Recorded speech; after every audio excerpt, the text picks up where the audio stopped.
first of the year, I think. Special call. Thank you all for joining us. We're on Zoom. We're still in a state of emergency, so we're doing everything virtual today, but appreciate everyone joining us. I'll just do a quick roll call here. FAB Chair here, Commissioner Ted Terry, and we have Commissioner Shakira Johnson. Hello. Present, and Commissioner Michelle Long-Spears. Present. All right, the committee can begin. Committee members and guests joining us, this is sort of a makeup meeting from the one we had to cancel last week because we did have a very long first meeting of the year.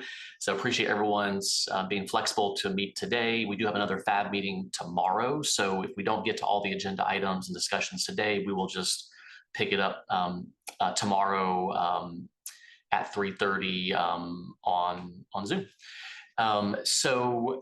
Committee members, we don't have any meeting minutes, so we'll just jump right into the agenda. Commissioner, we do have minutes. Oh, we do. You know what? I'm looking at the wrong agenda. Sorry. Sorry, let me pull up the right agenda. I was looking at yesterday's agenda. Jessica, go and just read up the, if you don't mind, read up the agenda item for the minutes, please. Sure. It's item 2026-0164, all commission districts minutes for December 9th, 2025 FAB meeting. All right, I'll take a motion on that item. Move to approve. Second. All right, motion second. All in favor, raise your hand, say aye. Aye. Aye. All right, chair votes aye, motion carries. All right, commissioners, committee members, we wanted to start this year off with a discussion around a potential policy, consideration for this year.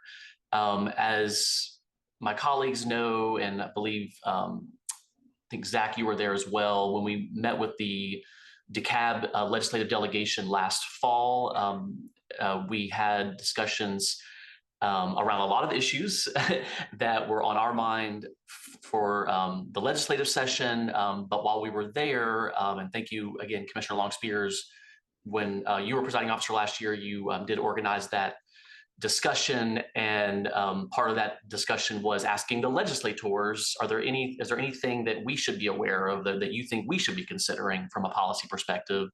And Senator Kim Jackson did bring up the notion of basically a weekend court policy. And so this was something, that I think actually Zach and I had talked about in previous years, but because our delegation chair was asking about it, we did just do a little research and really wanted just to kind of begin the discussion here on the committee to talk with all the stakeholders about that.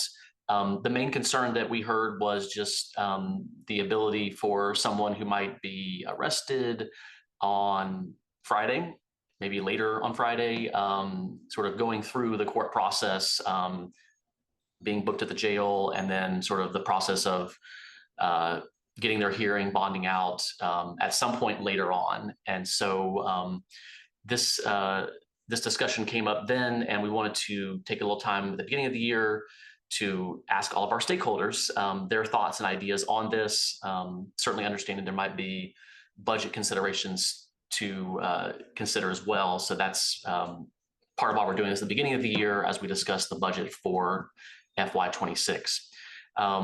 We are joined by our magistrate court judge, Chief Judge Beryl Anderson, State Court Chief Judge Mike Jacobs, Kevin Richardson with the Marshal's Office, Solicitor General Donna Colvin Stribling. And I believe we have some other, Judge Brian Ross is here as well, and other stakeholders, I believe, from the team that works in all of this. Everyone does have the memo, I think, that we sent out at the beginning of the year that just sort of goes through what we're thinking. And I really wanted to just open this up for discussion to hear from the stakeholders who obviously would be involved in all of these, implementing any of these decisions, on ideas, thoughts that you might have. And, this is, don't hold back. Y'all know me. I want to hear what y'all think. So don't be afraid just to tell me what you think. This is an opportunity for us hopefully to work together and support each other across the, the different systems that we work in. But before I do that, Zach Williams, Chief Operating Officer, is there anything that you would like to say in this regard before we ask our court partners? No, I'm really, yeah, I just want to listen and hear, understanding that any addition in the court system goes across the various entities that make the court system go. And so that's something we clearly understand, that you can't just increase in one area without increasing across the board. And there's, and understanding that there's space constraints quite often that has limited the ability to expand. You have the experts on the call, Commissioner, and I think just listening to them will be valuable and help us chart a path forward. Okay, great. I appreciate that. Thank you, CO Williams. And just for reference to anyone who didn't get the memo, because that was something that we didn't put in the agenda packet directly. But just based on some general research of other jurisdictions that are similar to DeKalb County in terms of how they do their court cycles. So there are examples of a 6 and/or 7-day court cycle that are designed to manage population capacity constraints at jails. We're aware of Fulton County having hearings Monday through Saturday. Athens-Clarke County holds bond hearings 7 days a week, including holidays, to reduce pretrial detention for minor offenses. Miami-Dade does something similar. Cook County, Illinois does something similar. And again, the discussion here is just to hear from our partners on their thoughts and opinions on this. And then, if there's any consensus on how we move forward, discuss potential next steps. So I'll open it up and I don't know who wants to go first. Can I ask real quick before they get started, Yes. Commissioner Terry? Yes, go ahead. Can you recirculate that memo for us, please? Yes, I'll do that Thank right you. now. All right, Judge Anderson. Good morning, everyone, and thank you for the opportunity to be here. First of all, I'd like to commend the administration for all the support that I've been given since I've been chief. I also want to echo what COO Williams said, is that courts don't operate in a vacuum. Nothing happens with all of these stakeholders that are here. There are a couple that are missing. But I want to celebrate what we've done and what we're already doing. We already have misdemeanor bond hearings 7 days a week, and we have felony bond hearings 6 days a week. We don't have them on Sunday. And I'm very proud of the fact that we are one of the few courts in Georgia that actually has a public defender and a prosecutor at every bond hearing. I'm really not aware of anyone else in the state of Georgia who's doing that. But back in 2018, the stakeholders here, I don't see Madam DA on, but the DA, Solicitor General, and Public Defender, and the courts, we got together and sat down and came up with what we call the Pretrial Justice Initiative. And the administration very generously funded us and allowed me to hire additional judges. And we were able to have hearings that didn't just have the appearance of fairness, but are actually fair. Previously, we had just a judge reviewing a criminal history and setting bonds. And I think that it's best practices to have representation from the prosecutor and defense counsel at those hearings, so that they can identify issues of substance abuse and maybe divert them to our misdemeanor mental health court or the felony mental health court. But they're there to actually take a look at each case on a case-by-case basis and come up with recommendations and come up with a bond. They look at the histories that have been pulled by the pretrial services, which is under my direction, that office. So I think that what we have in place is I think it's phenomenal. Is there room for improvement? Absolutely. Could we use more hearings? That would be great, but it means resources, it means space, and it means tapping into all of these other stakeholders that are here. I saw the memo, and I would probably need about 3 more part-time judges to help us do that if you want to add an extra misdemeanor calendar and go from 7 a week to maybe 10, which would be Friday, Saturday, Sunday.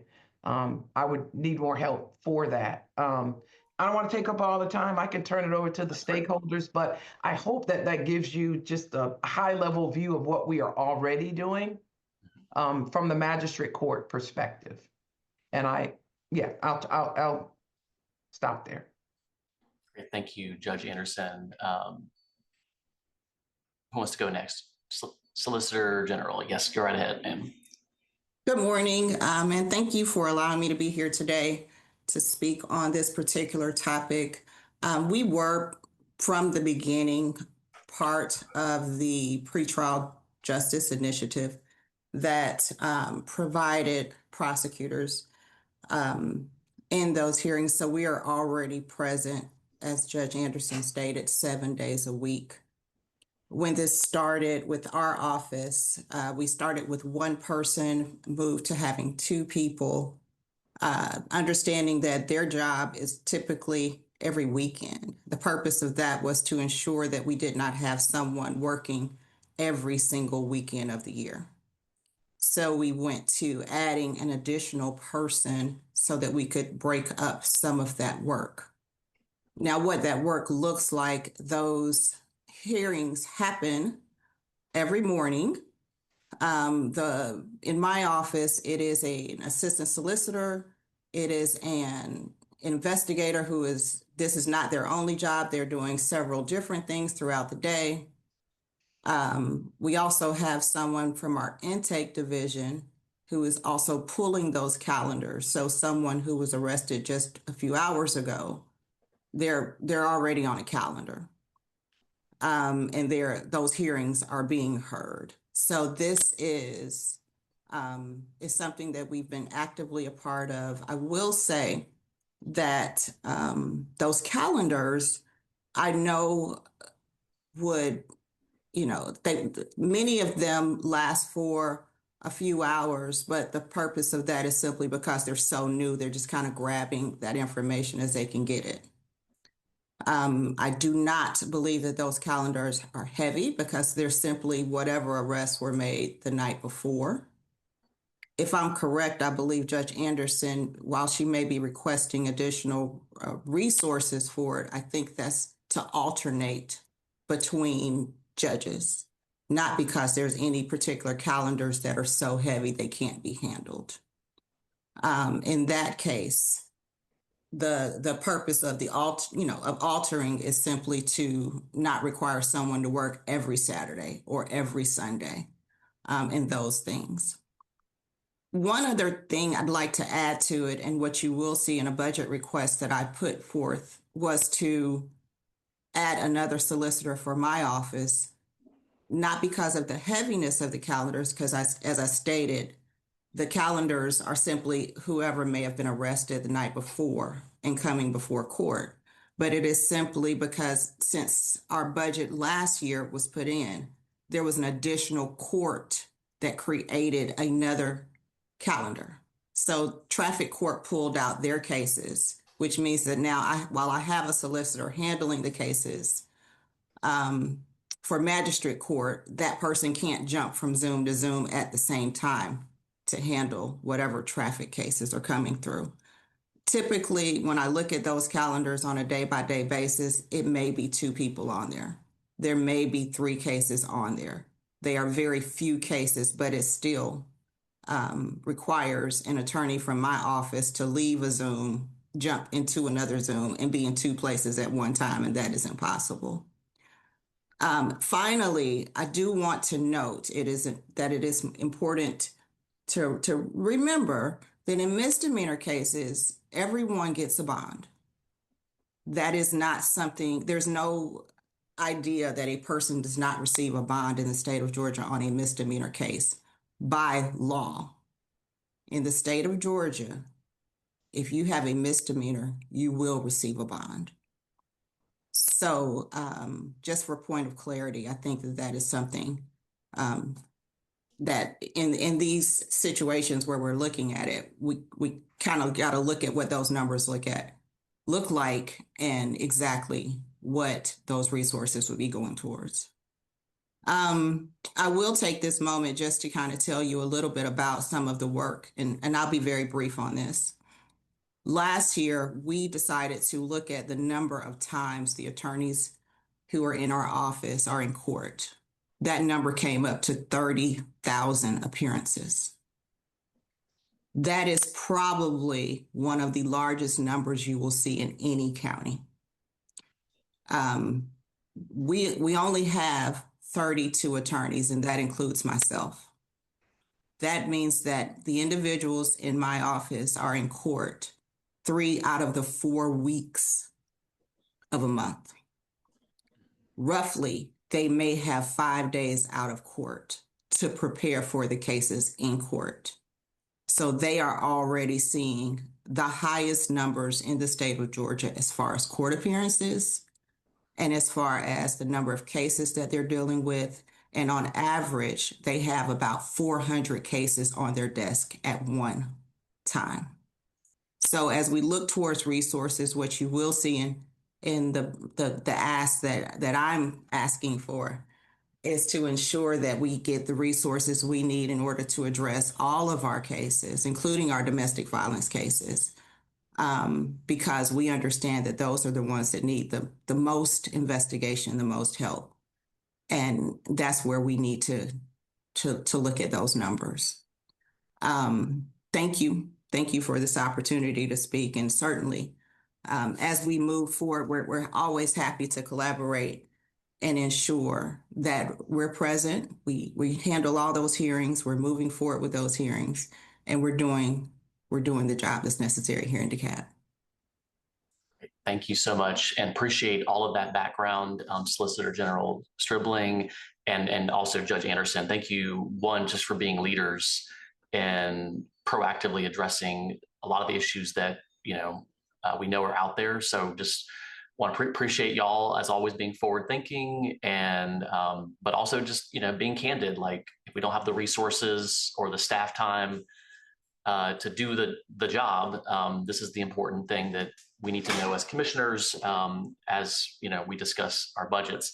So thank you for bringing that to the table. Judge Jacobs, do you want to go next? Yeah, I don't have much to add to what Chief Judge Anderson and the Solicitor General have already said. First appearance hearings are being held every day in DeKalb County, and they are primarily handled out of the magistrate court. We do out of state court staff daily calendars for first appearance hearings in traffic cases. That was done we actually started that not terribly long ago at the request of the magistrate court, just because of the sheer volume of traffic case first appearance hearings that there were. So we were requested by the magistrate court to staff those calendars out of state court. And it was actually Judge Ross, when he was the presiding judge of Division B, that initiated that and got that set up for us. So those are also handled on a daily basis, but staffed by a judge sitting by designation in the state court, but they are staffed out of our court in essence.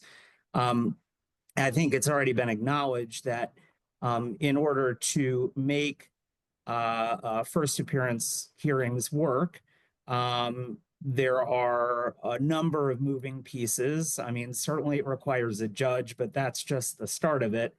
It requires resources out of the Solicitor General's office, Public Defender's office, the Marshal and the Sheriff. So There are space concerns and staffing concerns aside from the judge. All that, what I think the only thing I have to add here is that the state court certainly stands ready to assist with judicial staffing, meaning staffing with calendars with a judge to the extent that it is needed from our court. Absolutely, as we did with the traffic first appearance hearings at the request of the magistrate court. And I don't know, I'll just actually maybe also bring in my colleague, Judge Brian Ross from Division B. He's very familiar with the traffic case first appearance hearings, but certainly we stand ready to assist in any way that is requested of our court. Great. Thank you, Judge Jacobs. Judge Ross, do you want to add anything to that? Sure. Good morning, Mr. Chairman, commissioners, distinguished guests. Thank you for having us here this morning. I want to echo what's been stated here already.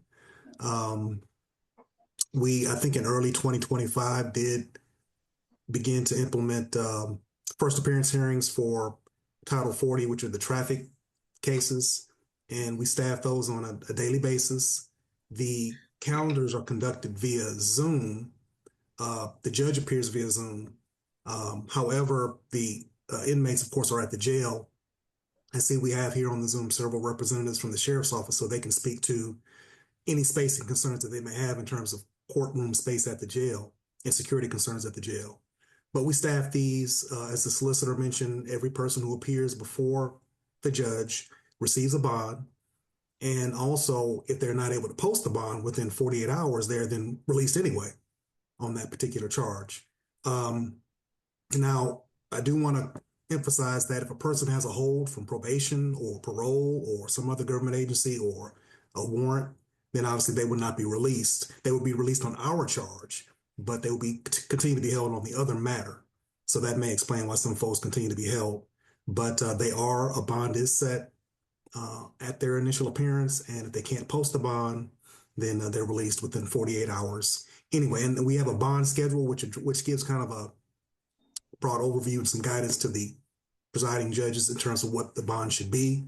However, the judges do look at the traffic history and to kind of make the best determination if someone's a repeat offender or habitual violator, that is considered as well. So I want to echo what Chief Judge Jacobs stated in that we're ready to assist in any way we can. If there's a need for additional calendars, obviously there are some implications with that in terms of spacing at the jail, bringing on judges, other court staff.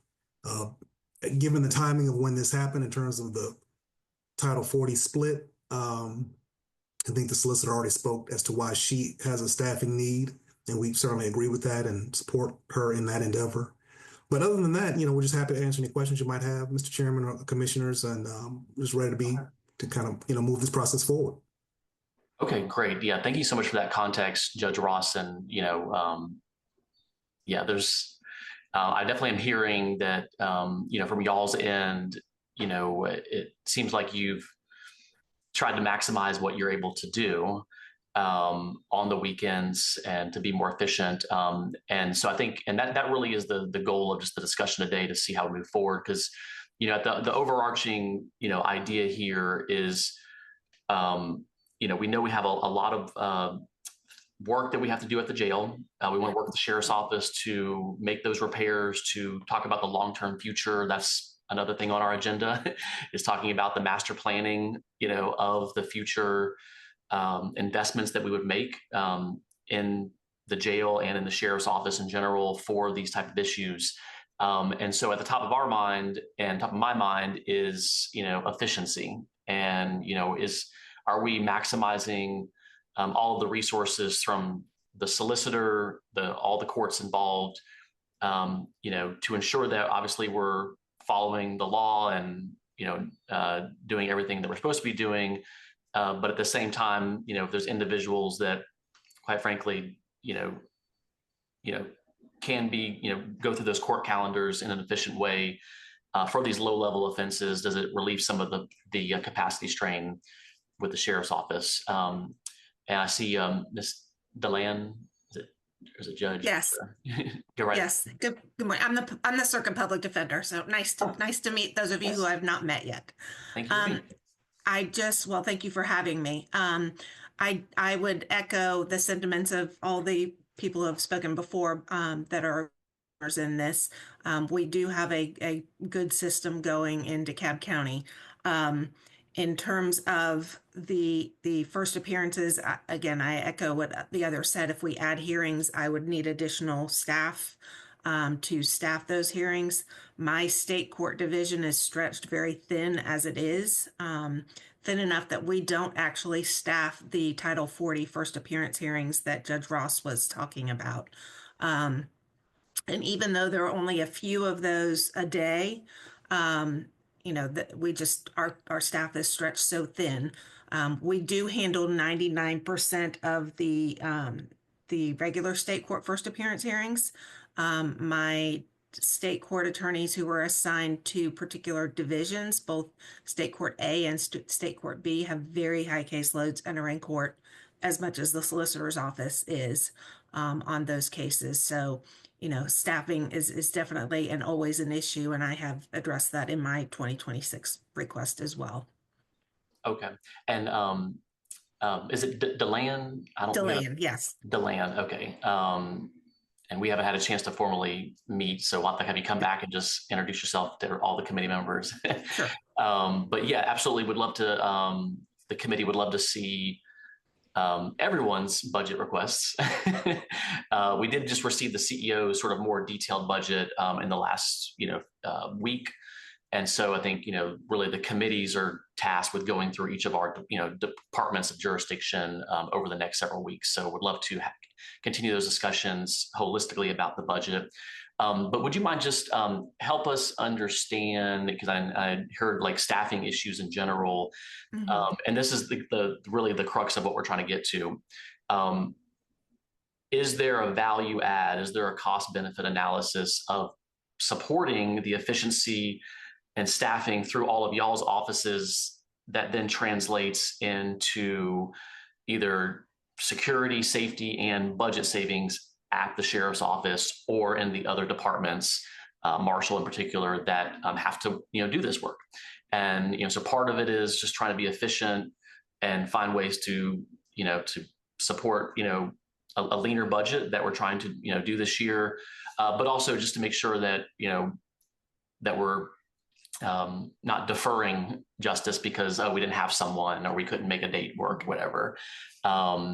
And it sounds like we're on the right track, but maybe there's some things we can fill in.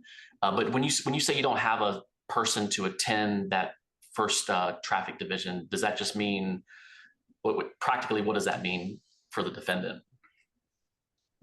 Well, it means that they don't have somebody there representing their issues if they have them other than just what the offense is.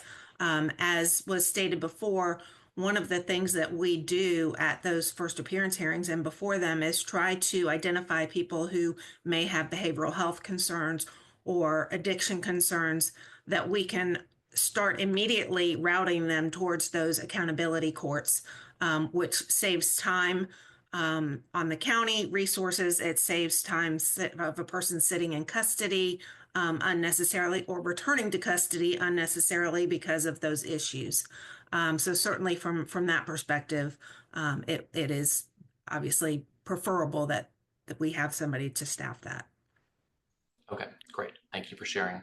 I see we also have Marshall Richardson, and I think I see, looks like Chief Atkins from the Sheriff's Office is there. Would y'all like to provide any comment or thoughts on this discussion? Whoever unmutes first goes. I can go first. This is Marshall Richardson. Thank you for having me. We would provide security. It just depends on how many courtrooms are added or how many calendars are added. I wouldn't be able to tell you how many resources we would need unless I knew how many courts are running. So, but the general practice is if you add one courtroom, it's pretty much one deputy. And then I'd have to have two for security for the x-ray. Understood. And currently, just based on what we've heard, there are a lot of Zoom hearings, but in terms of your capacity on the weekends, are you currently? We are already currently working on the weekends, so the building is open for Zooms. For Zooms, okay, gotcha. But if it was in-person hearings, then that would change. Okay, thank you. All right, Chief Atkins. Good morning, everyone. And I have with me Colonel Sanchez, Major Hearn, and Major Terry. Our stance is that we're operating pretty much as much as we can without adding other resources during the day. Because we're open 24/7, we could accommodate night courts.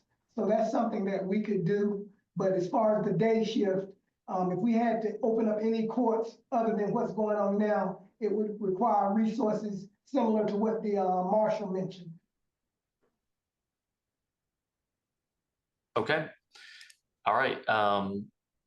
And, just Chief Atkins, in terms of, and again, I want to get to sort of just, anything that we might be missing or have a blind spot on.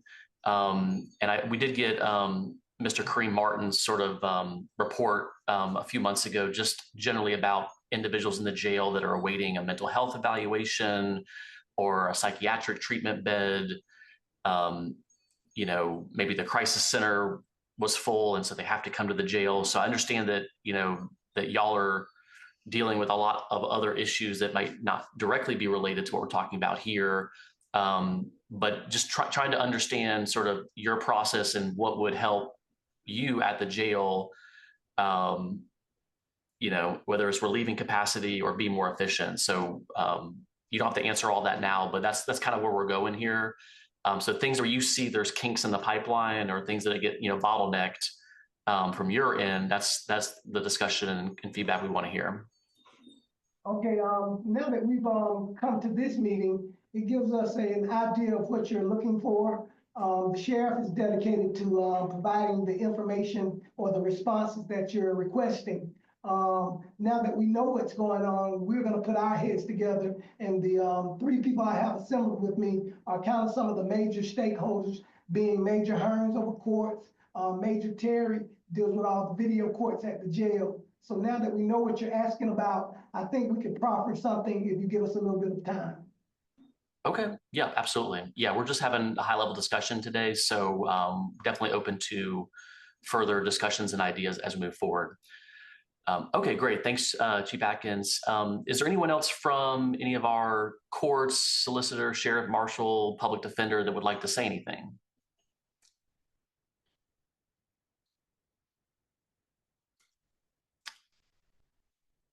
All right, seeing none, I'll turn it over to our committee members. And I thought I saw Commissioner Davis Johnson had joined as well. And there's Commissioner Patrick and Commissioner Bolton. Welcome. Sorry, you're all on the other screen. A lot of people on the Zoom today. So let me open it up to the committee members for any comments or questions they might have. And great morning, Commissioner and Chair. I just want to advise that I'm on as well. Oh, yeah. Hello, Commissioner DeKalb. Great. All right. The whole gang's here. All right. Committee members, any questions or comments? I'll go ahead and go first. So thank you all for being here. This is really good information. It sounds like we already have a pretty robust system, but I'm curious to see how we can improve it or expand it.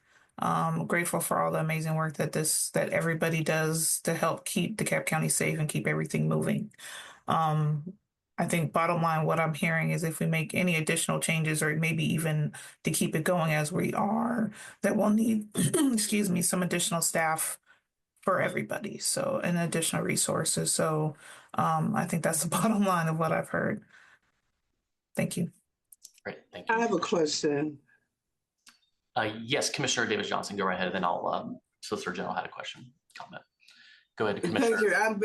I've been going a little in and out, so I may have missed this, but I did hear the resources and what they were already doing at the magistrate court, and then I heard a little bit of what the Solicitor General was talking about. And so my question is, do you all feel that we are significantly situated, or if it is a need to add to what you have? I heard the magistrate said what they were doing she felt was phenomenal. And so listening to what she said and then listening again to what the Solicitor General stated, I would like to understand if y'all feel that you're sufficiently situated, or is there a need right now? Yeah, great question, Commissioner Davis Johnson. And Solicitor General Coleman Stribling, you had your hand up, and feel free to answer that question and or your other comment. Thank you. And essentially, Commissioner Johnson and the entire committee, I believe that what we have now is already far exceeds what you may see in many other places in the state of Georgia. So as far as where we are now, we've done this work. And we've already been doing this and had this in place for several years. The only place where my office is not present are those traffic cases that Judge Ross mentioned and also the public defender mentioned. And that was only because those courts were not added until after the 2025 budget was submitted. For that instance, perhaps one person for each office to address a completely different court, although not a big calendar, still another place to be at the same time as the other attorneys.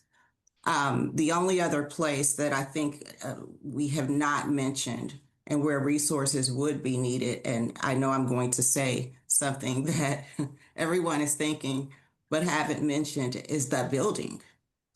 If once you begin talking about any person, any attorney being in the magistrate court building, the Burgess building, all those buildings, that building has to be addressed.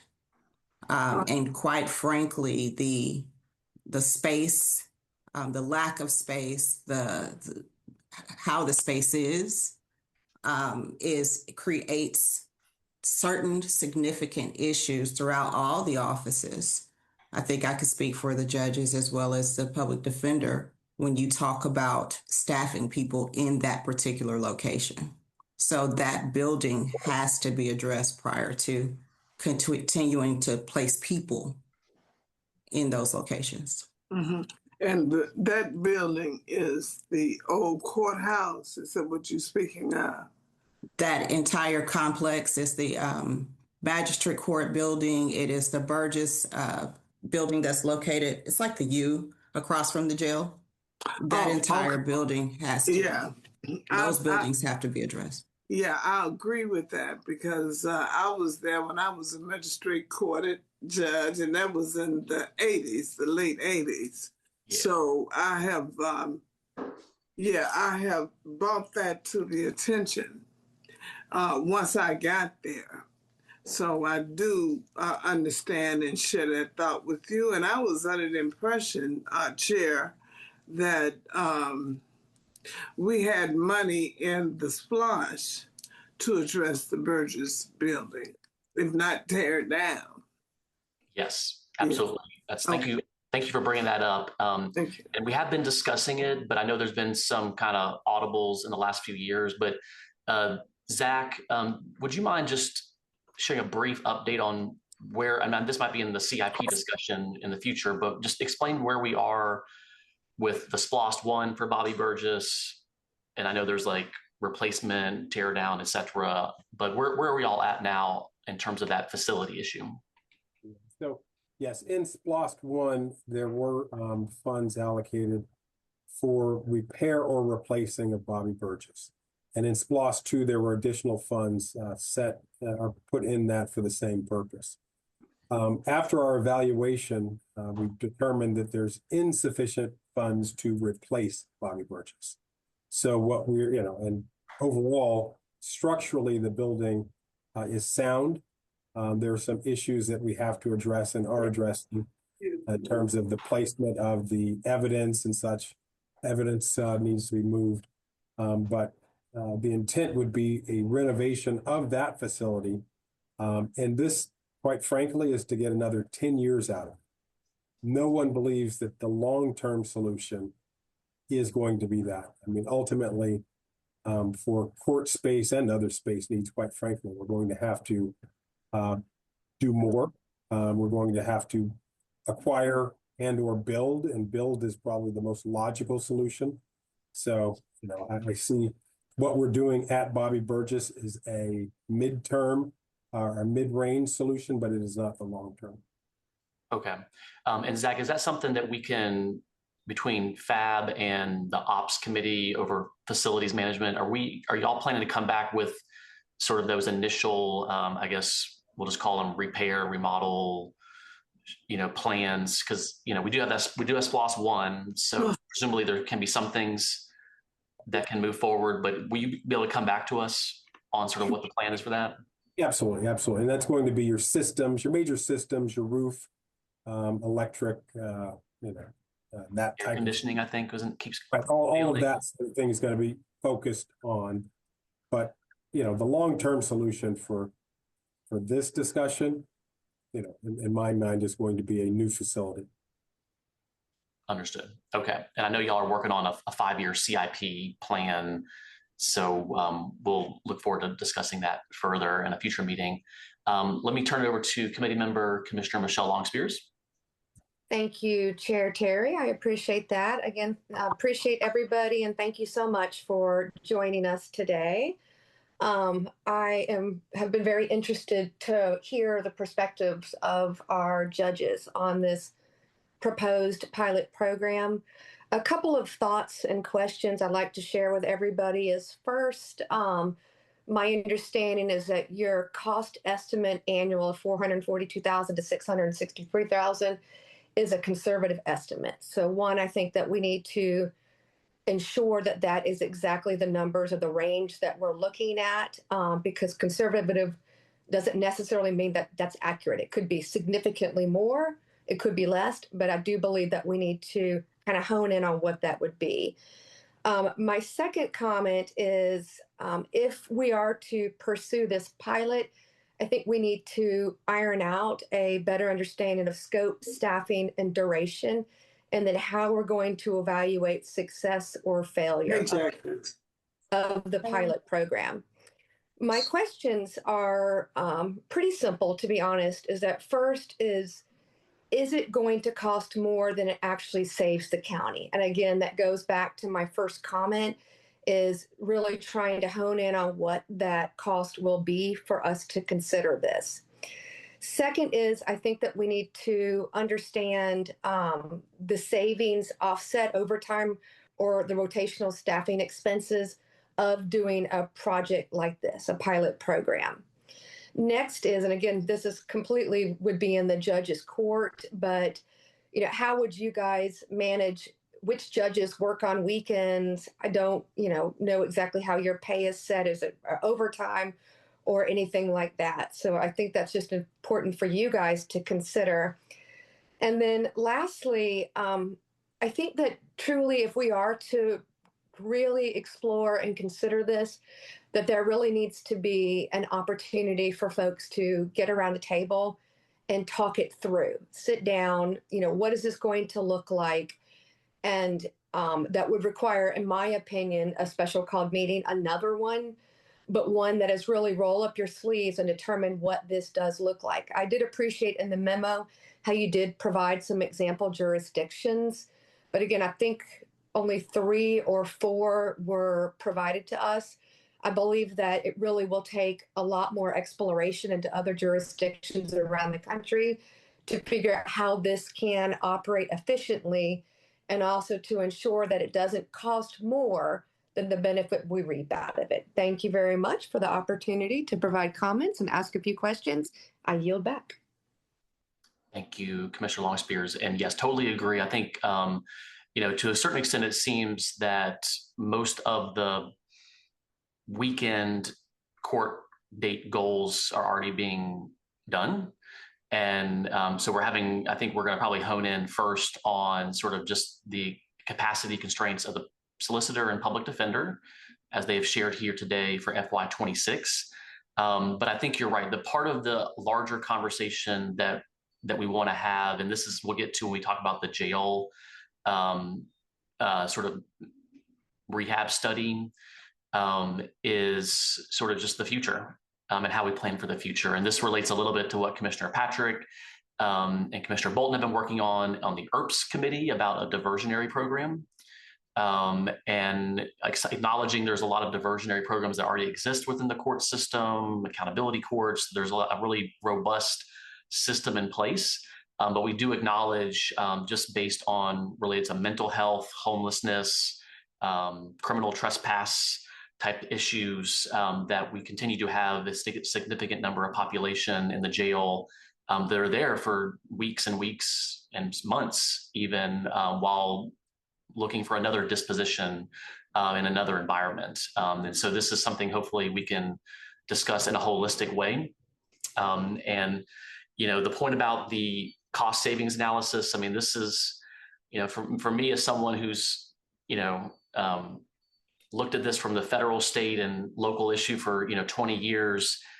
We always have this kind of this notion of if we invest in X, Y, and Z, it will save us money in the long run in a holistic system, right? And sometimes those cost savings are intangible, right? It's just we have less children failing at school. And so the school to prison pipeline is reduced. Now, does that save the county money in the next 3 years? No, but over the next 25 years, yes.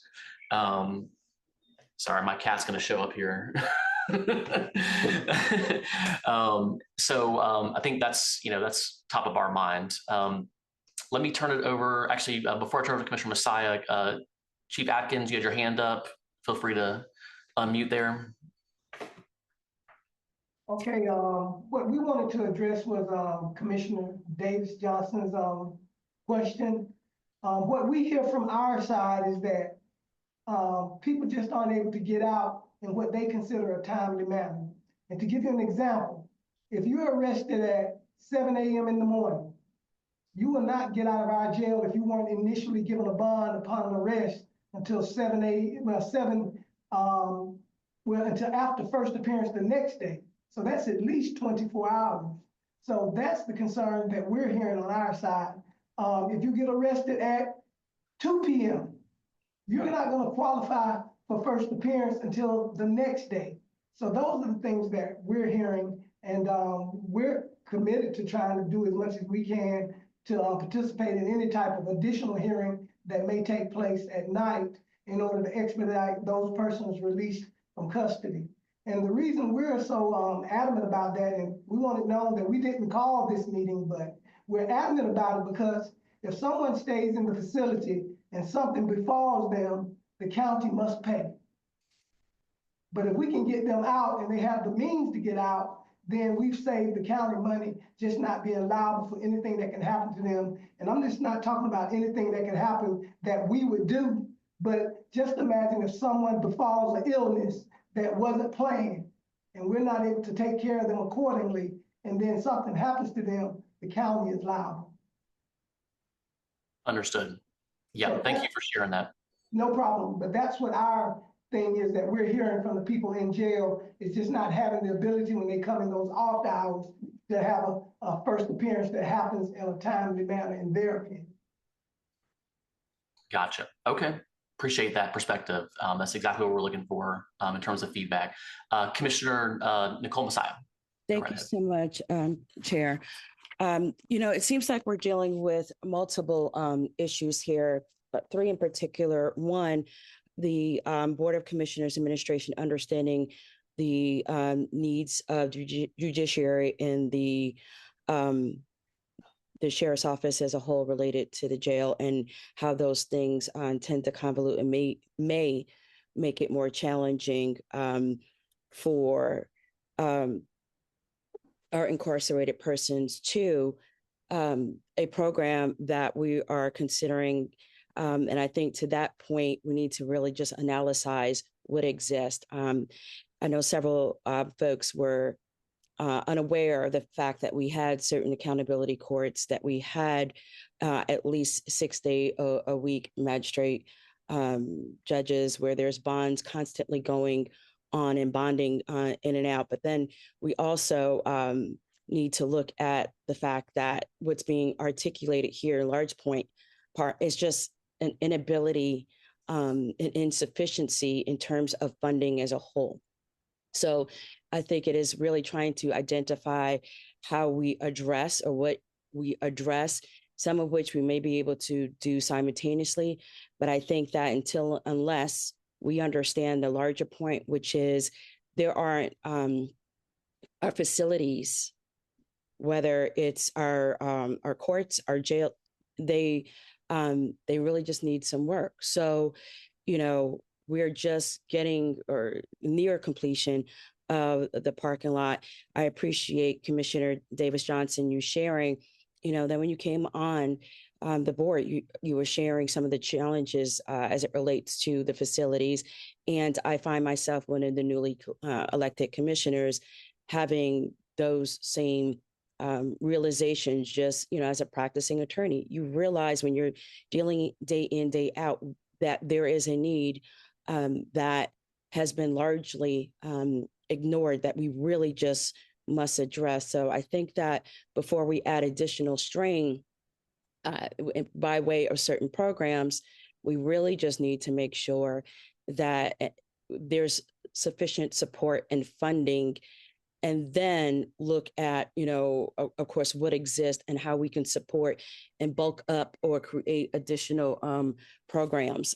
Because I think we keep talking in circles about doing one thing when we need another done, is just not really addressing the issue as a whole, and we must address it.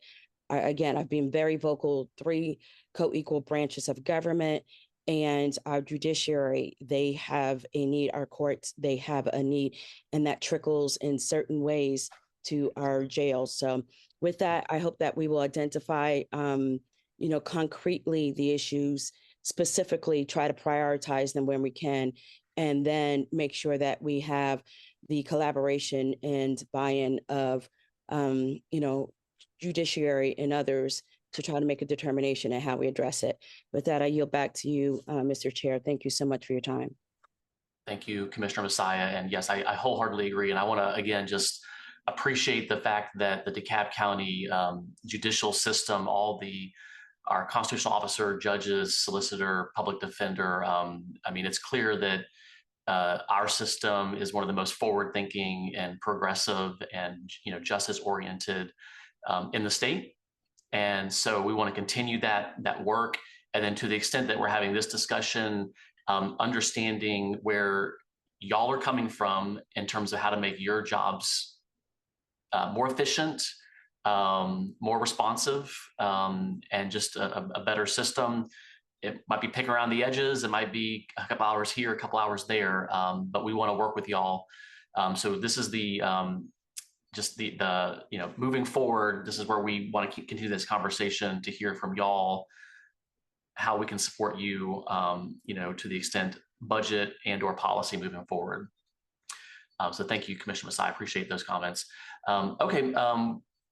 Let's wrap up this conversation because I think we have a lot more to discuss on this topic that we won't get into today. But before we move on, Commissioner Patrick or Bolton, did you have any comment or question for the good of the whole here? Okay. All right. Seeing none. All right. Perfect. Thank you all so much. Zach, any last comments? Go right ahead. Yes, Mr. Chair, real quick. I think, Judge Anderson and the solicitor hit on it early on in this conversation, and when time flies, I'd almost forgotten.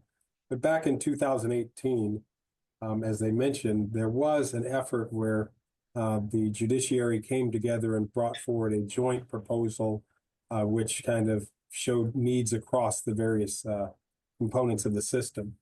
And I would think that, as we move forward in these conversations, something similar to that would be probably warranted, where we could clearly define, if this in terms of the investment for resources, then this in terms of the faster throughput, reduction in backlog or whatever, but some sort of correlation between an investment and an outcome based on each of the components of the system coming together and saying, yes, if we do this collectively, this is what we can collectively achieve.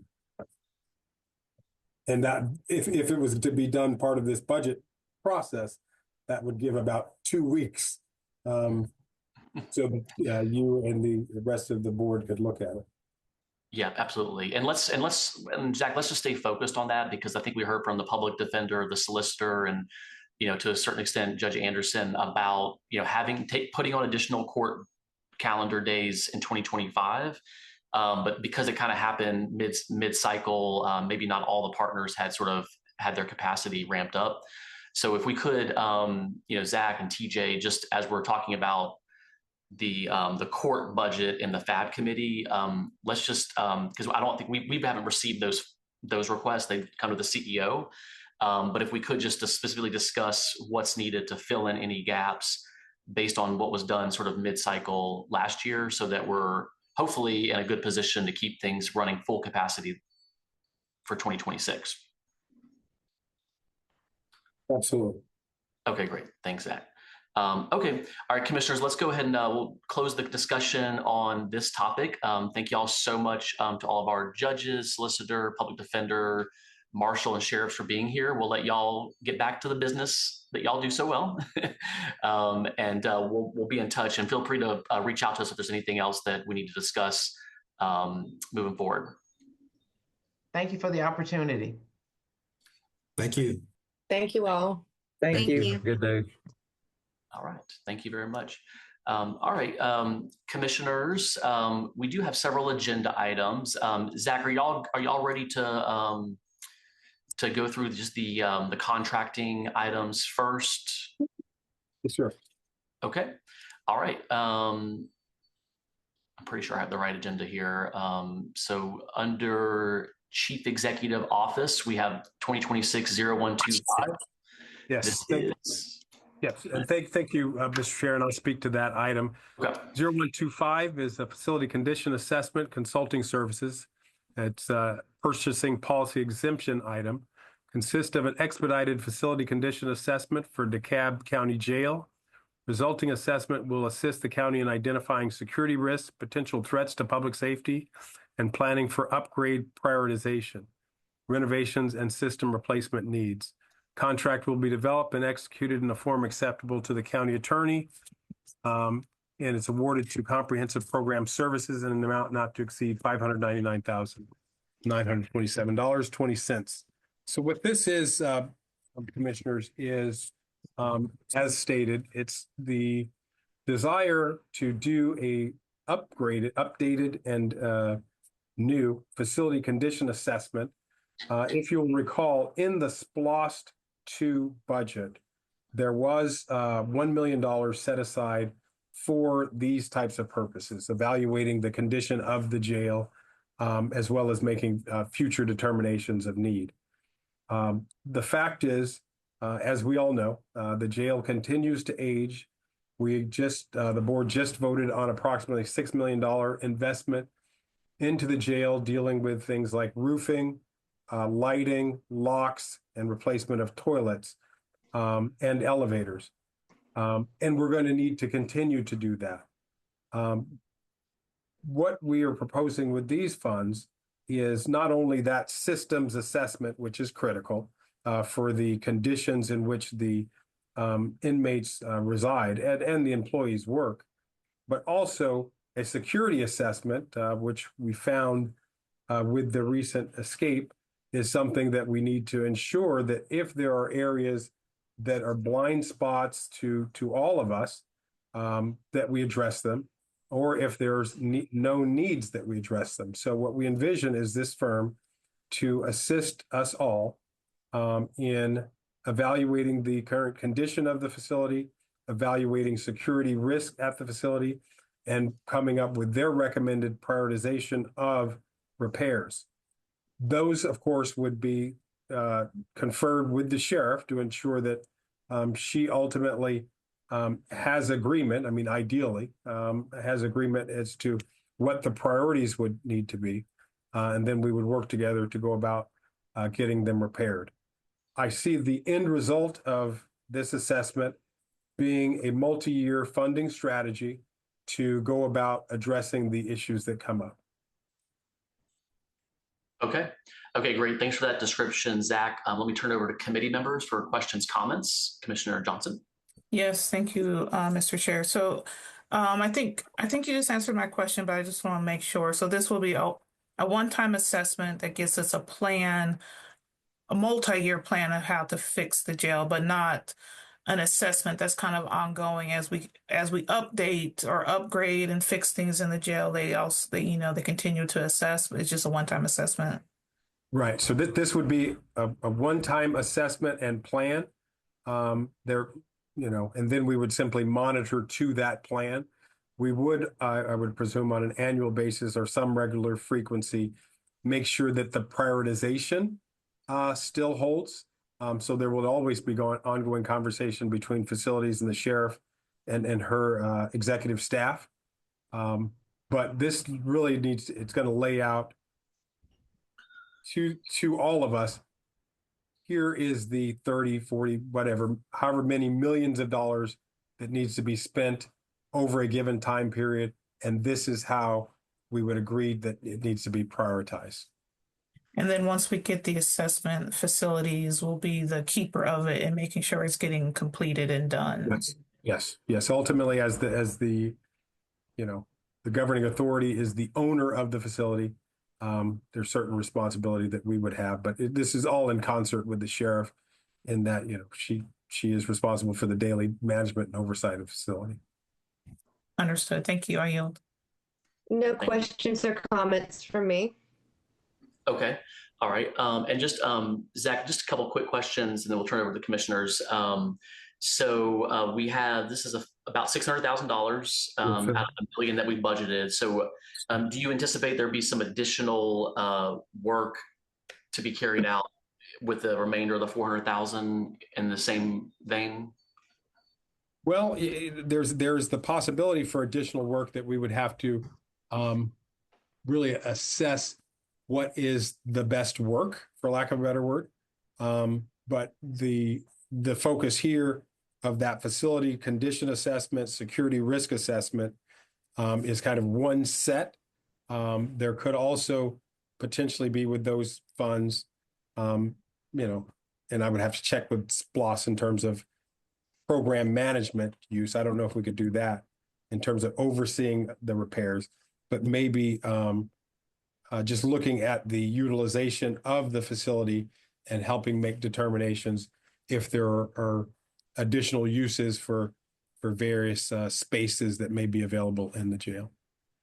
Okay. Yeah, and I would love for us to consider sort of the the other policy priorities that we've been discussing, whether at FAB or at ERPS or PECS for that matter, when it relates to homelessness, diversionary programs, mental health crisis, et cetera, because we do recognize that the jail is the largest, mental health facility that the county runs and supports outside of the state system. So, within this contract, this is for comprehensive program services. I guess that's like sort of I don't know if that's like a sole source or they're sort of a group that already does this work. They are. And they've done work at the jail before. They are. And they've done Fulton County as well. Okay. Yeah. Thank you for that context. So understanding that the jail is a very large facility and that we're not fully utilizing the capacity, I guess, of the full square footage. And I see Chief Atkins is here as well, so he might want to chime in, although it says Kevin Richardson there, but Chief Atkins, I know it's you.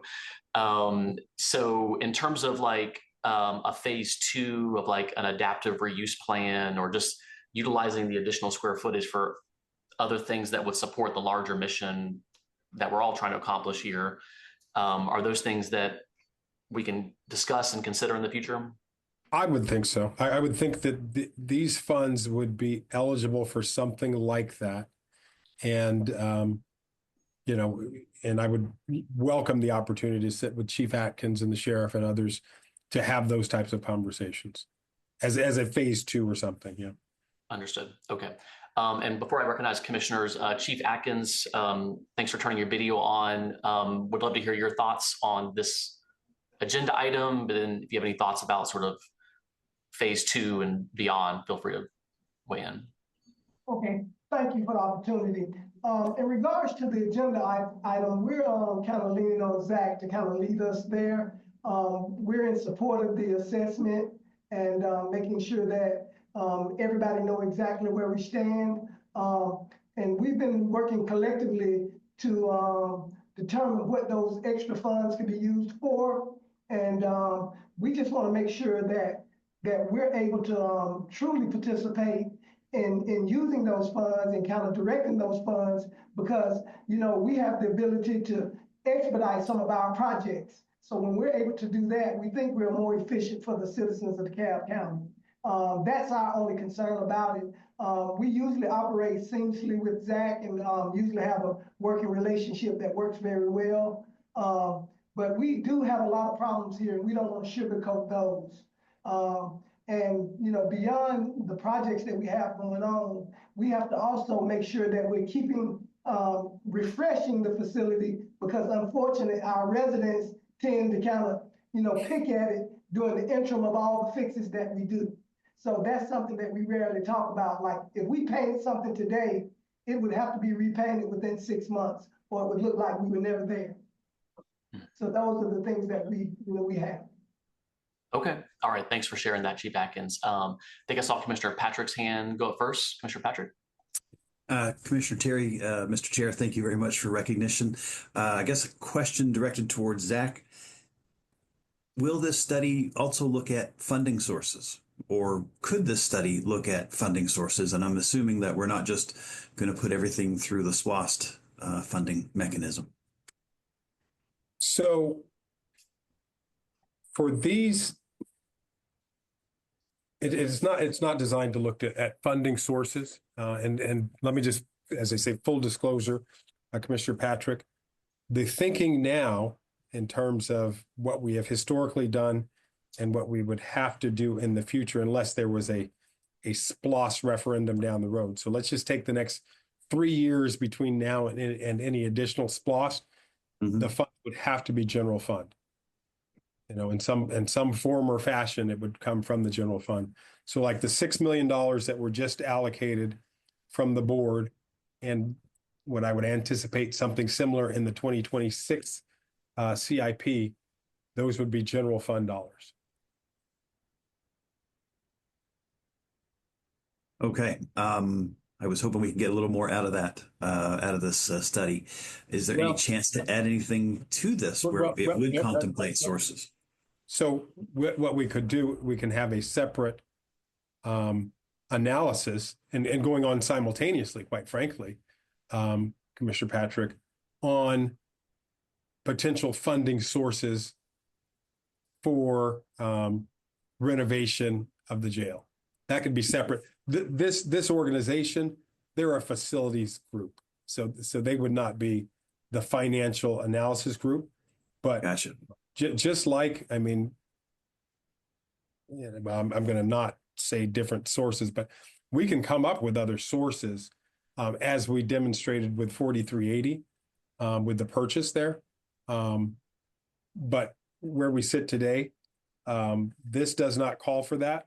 But I would be happy to simultaneously put staff on that. Quite frankly, with Diane McNabb, who, you know, she's a sharp CFO. I mean, I think she could come up with some potential funding sources. Okay. All right. I just also want to acknowledge that, I guess, bullet point number 3, provide options and or scenarios with budget and scheduling information. So I look forward to hearing that. And of course, any of the costs that are associated with these renovations for the jail. Thank you. Absolutely. Thank you, Commissioner Patrick. And Zach, I just to follow up on what Commissioner Patrick is pointing out, I do agree with, like, as we're doing just the assessment, we also real time just need to we know we have to spend money. So let's just go ahead and like start thinking about that. Later on the agenda, the item 0116 for PFM to extend their contract as our financial advisor. Does our contract with PFM cover the things that Commissioner Patrick was hoping? Absolutely. I mean, that our financial, because they are our financial advisors. So if we said we need X millions of dollars, and if we wanted to come up with it all at one time, and we asked them what would they recommend, they would come back with various options. Absolutely. Okay, gotcha. And that's something, if we do move forward with extending their contract, then they would start working on that. We could task them. I mean, and Diane, I don't want to get too far into your lane, but you could task them with that immediately, right? Yeah, you're right. You're absolutely right, Zach. We certainly can. Yep. Okay, great. All right, so we'll stay with y'all on that one, Commissioner Patrick, at the FAB side, because yeah, I think we understand we're gonna have to spend some money because of all the things we know about what's going on, and just to like circle back around to the conversation earlier, when we go to our constituents, to our taxpayers, to our voters to ask for funding of things like this, it's important from my perspective to make the holistic case. And on one side, you have to have a jail, you have to fund that, you have to have a facility, but on the other side, restorative justice, diversionary programs, mental health treatment, these are all things that are part of the system. And as we talk about just the incarceration side, talking about how the holistic picture works to reduce the jail population or better manage it, I think is important context for our taxpayers to know, because I think we have a very, like I said, a forward-thinking court system. I think our constituency is very forward-thinking.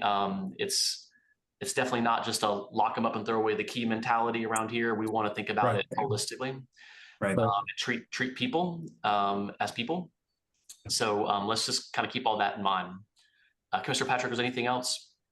No, thank you for calling that out, and thank you again for the opportunity to speak on that. Yes, absolutely. Commissioner Messiah. Thank you so much, Commissioner and Chair, for the opportunity to speak. Just so that I can fully understand the dynamics surrounding the facility repair, specifically the jail. Is it that, and I hear COO Williams in that the governing authority is responsible overall for the repairs, but is there a specific budget that goes to repairs of the jail? And if that's the case, if we are sort of anticipatory that certain repairs will take place as a part of, then what I would suggest that, just looking at a way to resolve issues going forward is that with that, and I know the Sheriff's Office gets a operational budget, but maybe just looking at the separate costs, and if there's any of the repair, if there's anything from a rehab, or if there's anything related to maintaining from a repair perspective the jail that goes into that budget, that we make sure that there's a delineation and that we keep those funds in the coffer. And it sounds like we're going to already identify mechanisms in addition to SPLOST or the CIP or out of the general fund in order to make those repairs. But I need to first understand, is there any repairs, renovations, anything coming out of the budget on an annual basis that's delineated to the Sheriff's Office? Right. So here's how I would say it. So what we have historically done, and we really started this about 4 or 5 years ago, where we put, whenever we do capital investments into the jail, we set it aside in a capital account so that those funds can only be spent for capital items. And that would be the intent of the results of this study. However, I'm going to say, something that Chief Atkins mentioned a moment ago, was paint and things like that. And although I am not really seeing that as part of this assessment, I'm sure they will mention some of those things. It's probably practical that the sheriff's budget would have some funds for things like paint and routine maintenance, but this the result of this study will be those significant capital expenditures like elevators, like windows, like HVAC systems and roof and so forth, which will be a separate budget. Thank you so much for that. And so have we ever given thought to, even as it relates to aesthetically the paint, just making sure that there's a full and explicit delineation between the operational and the facility, the maintaining or repair of the facilities? Because to the extent that we don't, and that hasn't, that may be something we want to consider. And it's obviously a carry through, not just related to the jail, but then also in, understanding what's going on in the courts and listening to our judges and just knowing firsthand, at least some of the repairs and the deterioration of the court buildings, essentially, since it's our responsibility as a governing authority, that we take the full responsibility of making sure those buildings are maintaining, finding resources, for the maintenance where necessary, building a new or modifying one into another,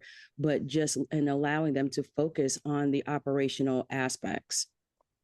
Yes, a great point, Commissioner Messiah. And prior to SPLOST, the government relied solely on general fund dollars for court maintenance and so forth, which is in large part why there was just never enough money. Thus far, and we still need more for the courts and stuff, but at least in SPLOST 1 and I believe in SPLOST 2, we've allocated some funds. We have yet to allocate any capital funds for the jail in our two SPLOSTs.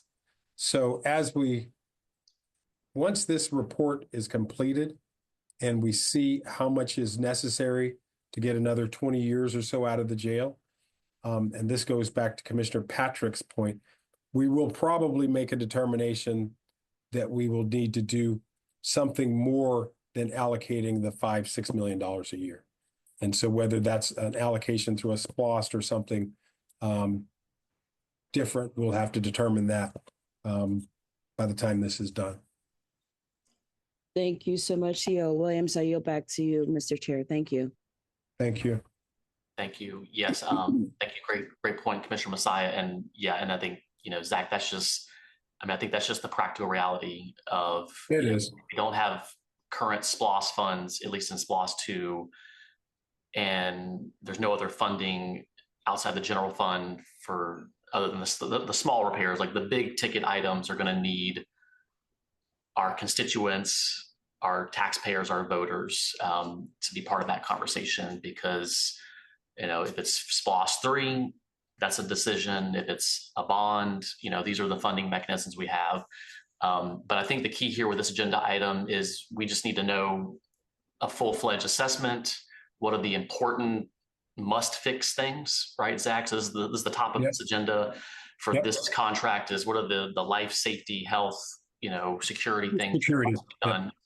And then because we have a little bit left over out of that 1 million for the assessment, we can have bigger discussions holistically about the facility and the future that might be part of future funding discussions. Yeah, that makes sense. Okay, great. All right. Seeing no other questions, comments on this item, I will open the floor for motion. Move to approve item 2026-0125. All right. And I think Commissioner Long-Spears had to leave, so I'll second. Seeing no further discussion, all in favor, raise your hand, say aye. Aye. Chair votes aye, motion carries. All right. And we have 7 more minutes. So let's see if we can knock out these contract items relatively quickly, I believe. Let's actually just jump down to purchasing and contracting item 1751, which is change order number 8 to contract number 13-902703, banking and financial services for use by Department of Finance. Contract consists of providing all banking, financial services, and earnings on cash accounts. Request seeks to ratify previously provided contract term increase. The request also seeks to increase funds and contract term through December 31st, 2026, awarded to Wells Fargo Bank North America Incorporated, amount not to exceed $184,000. I see Mr. Atkins is here. Hello. Hello. Good morning, commissioners. This is with regards to the credit card machines that are dispersed throughout the county. The major contributors being Seminole Landfill, Planning and Sustainability, and Business License. They account for about 85% of the usage. So this is to continue with that service. Okay. All right. Committee Member Johnson, any questions? No questions. Okay. All right. And Director Atkins, I think this has been, how many years have we been in this contract? We've extended this around 4 years. In fact, we are looking to do to get the RFP out on banking services this year. We are currently working with our advisors, PFM. They have a specific banking section that works on banking RFPs to assist us in combination with purchasing. So we want to make sure we're all on the same page. Okay, gotcha. Yeah, and I think it'd be great to just sort of maybe refresh our RFP scope of work on banking services. There's just so many new ways that people can make payments. And so if there was more flexibility, and I'm not saying we should take crypto, but like people. No, there's a lot more that's gone on since this last contract in 2013, especially with regards to fraud and to things like Brinks, things like positive. So yeah, there's a lot more things that happen now. Okay, great. All right. So long story short, we're going to continue this contract through the end of this year, but at some point this year, there'll be a new we plan to begin the RFP process. Yes. Okay. And then you think that we'll have all of that worked way through before this contract ends December 31st? That would be the goal. So I'll keep, we'll keep you informed, but that's my goal. Okay.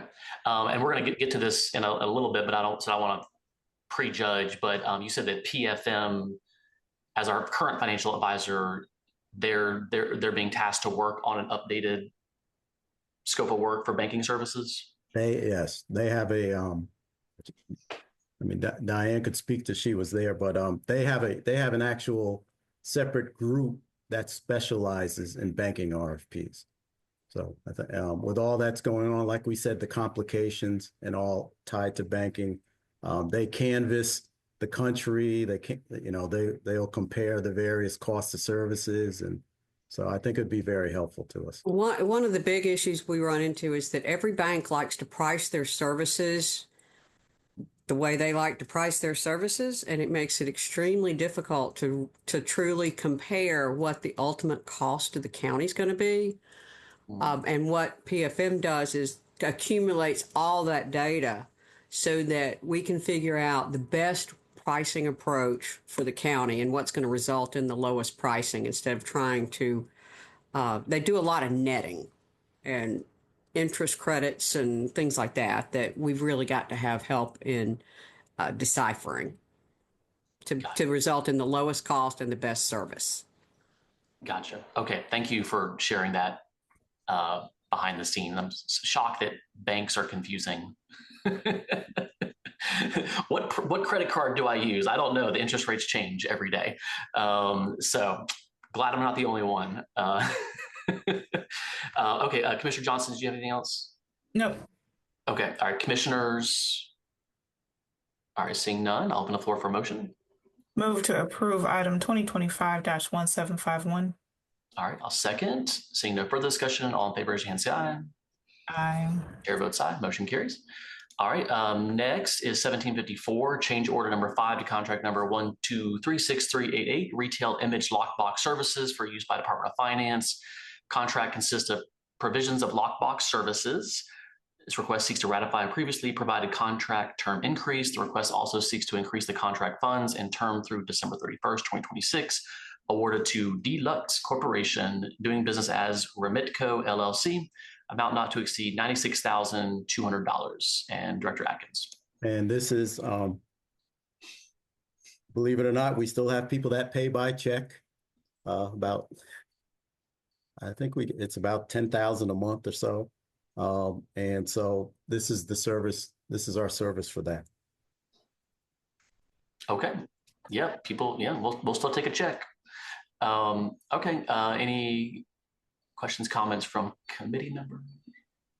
So we get in about 10,000 a month. So it's costing us almost as much to process the checks as we're getting in. Okay. Yeah, buck a check, a little less, I guess.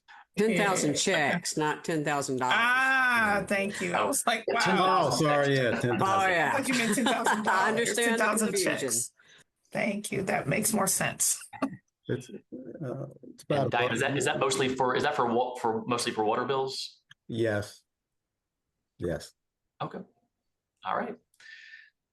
Cool. Okay. All right. Seeing no other questions, comments, open the floor for a motion. Move to approve item 2025-1754. All right. I will second. All in favor, raise your hand, say aye. Aye. Chair votes aye. Motion carries.